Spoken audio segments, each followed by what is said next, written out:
Sade mi? Evet.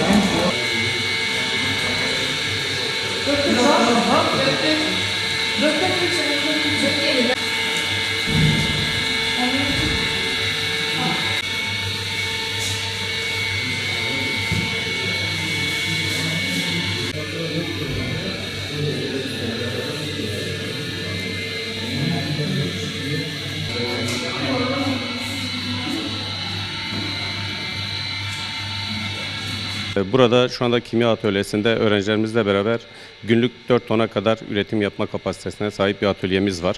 Amacımız buradaki öğrencilerimizi kalifiye eleman olarak iş piyasasına yetiştirmek, akabinde ise ürettiğimiz ürünleri kurumsal olan milli eğitim, cezaevi veya diğer kurumsal olan yerlere satışını gerçekleştirmek.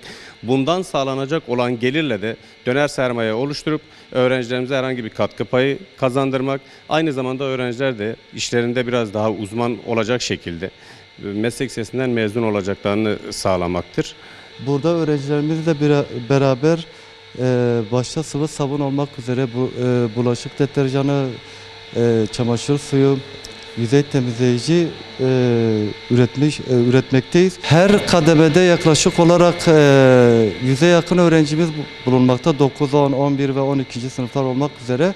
Yani kimya teknolojisinde şu an 100'e yakın öğrencimiz bulunmakta ve üretim kapasitemiz, mikserlerimiz birer ton olduğu için 2 adetten yaklaşık olarak her gün 2 ton üretim yapabilmekteyiz.